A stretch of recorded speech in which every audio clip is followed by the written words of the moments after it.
Còn bây giờ một tuổi rồi, yên hay yên thằng đây yên chịu tiết điện tại phun vừa một tuổi sau khi mặn đâu đâu mày gì hả mày diện nom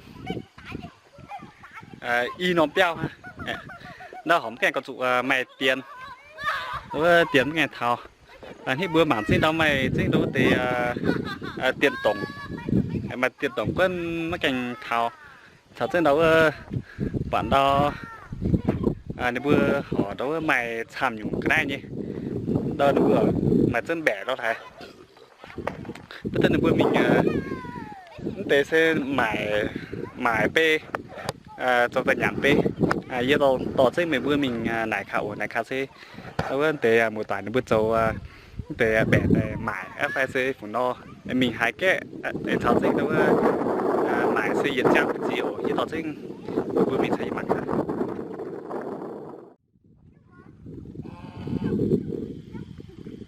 ở đây mình nắp béo bùa nóng đâu mình là gì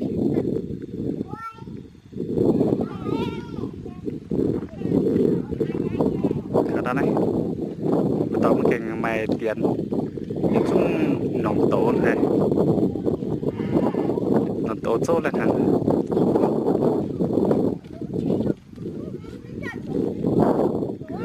bốn thanh niên đi đâu đấy mấy chị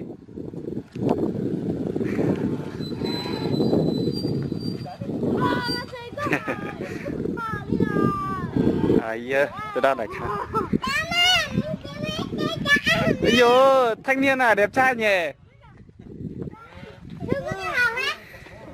anh ơi nhà mình măng này là nhà mình làm để bán hay là làm để ăn thôi mình có đi lấy xa không cái này thì mình bán khô là một cân bao nhiêu đấy một cân 100 à người ta ra đây thu mua là mình mang ra chỗ khác mình bán một cân 100 đấy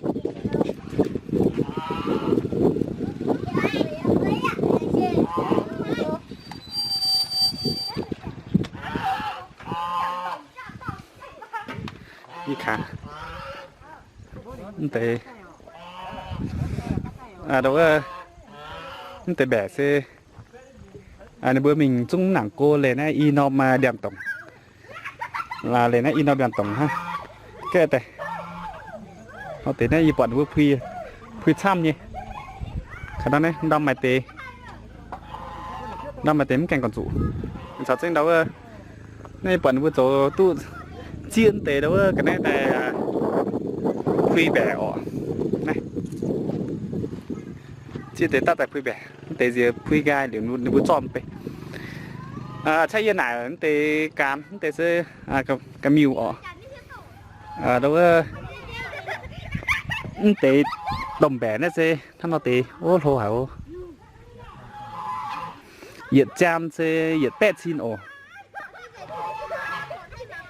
nhiệt chan cái này gai xe nhiệt pet xin đâu hăng mưa miền mùa nhiễm hoa nhiều quân như nhàn nó xe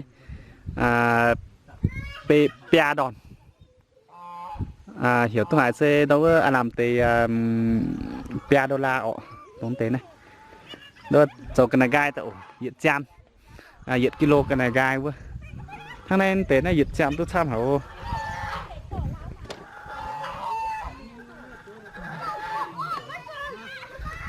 nhiệt chan cho tè tôi tham hảo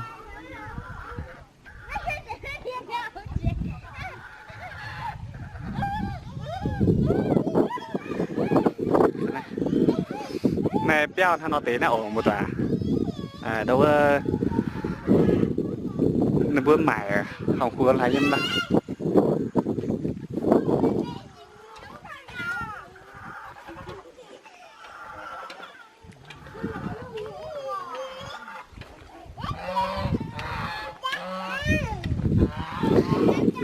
mấy thanh niên này có đi học không?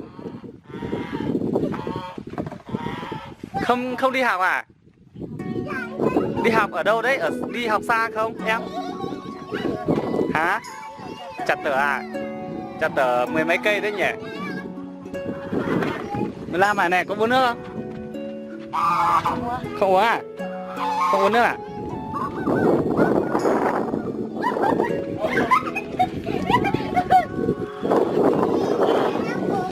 Anh à, lại đi làm rồi anh? À mình nhà mình làm được cân nào khô chưa? À chưa khô à? Em tưởng là làm khô rồi thì cho em 1 cân. Chụp ảnh một tí nhỉ. Ôi dồi, cầm dưa to dài thế. Thế là chụp cô. Ôi dồi, thanh niên này đẹp trai nhỉ.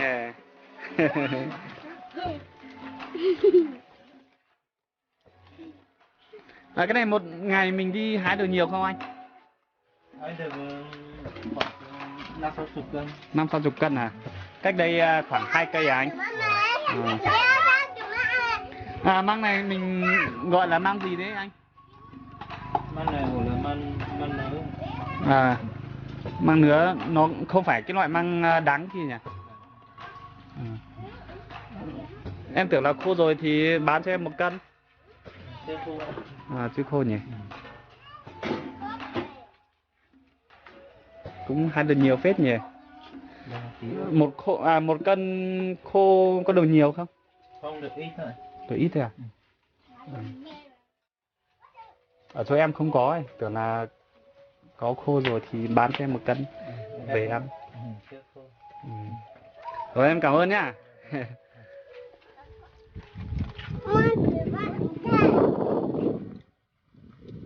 Thanh niên học lớp mấy rồi? Lớp 6. Lớp 6 á? Ô, bé tí này học lớp 6 rồi á? Giỏi thế. Nhà ở đâu đấy? Nhà ở bên kia à? À. Sao đi chơi xa thế?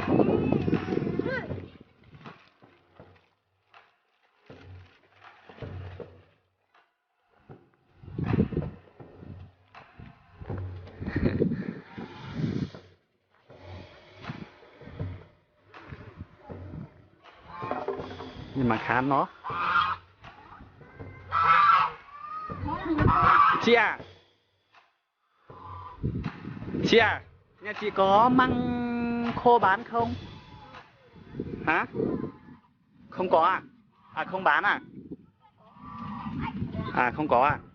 Chưa khô à? Không đi hái á? À, thế ở đây sao không đi hái? Bố đi đâu rồi? Bố. Bố không biết á? À. Thế là nhà mình là không đi hái. Tưởng là hái thì cho chú bán cho chú 1 cân. À, anh à, nhà mình có măng khô bán không? Không có à? Em tưởng là có thì bán cho em 1 cân. Ồ, không làm à?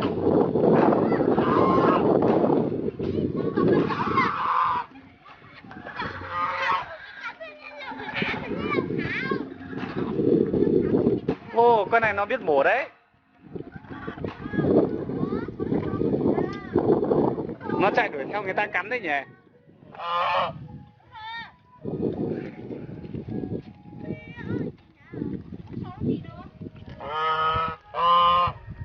đó này Triều Tiên đưa miệng một bạc này đào xéo Trần Miu khai đó tập sĩ đó tập sĩ để phái xuống có hải diều dụ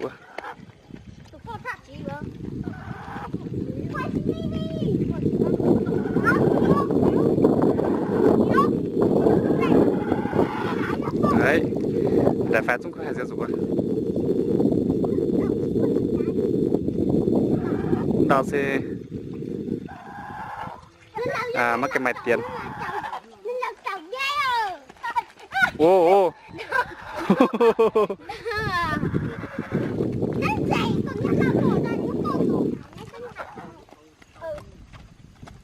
ôi yo ôi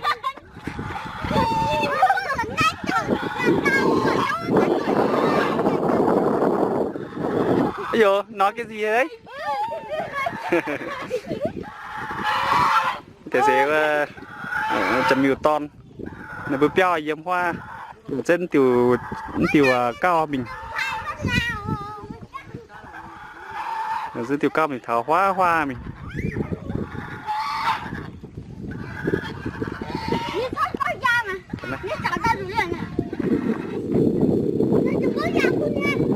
khả năng này chịu thiệt thiệt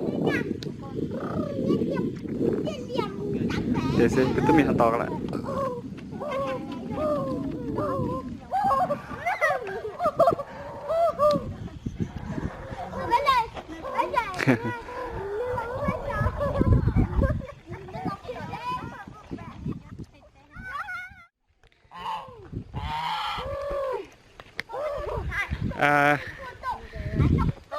tôi lên sinh bữa chung một tuổi mảng nó mà video này giờ chiếu tiền bữa mà dẻo ha thằng đào bạn bữa bữa quy trình bẻn đào lại cho nó bữa mày cái gai mày và giờ thì bữa mày chan rồi cho cô má mày cho trên bữa có dẻo anh mảng này thì con nó bữa tàu thì nó nhiều này thế bẻ yếm bữa nay sẽ dịch chan dịch pet xin ổ dịch pet xin bữa cái này gai bẻ bữa lại trình bữa miền của mảng hát tập bạn giả nhiên nó sẽ xia trên cho nó một đường bia thời trên sắp rồi thảo trên follow giờ nó mà YouTube nào lại trình thăm bye.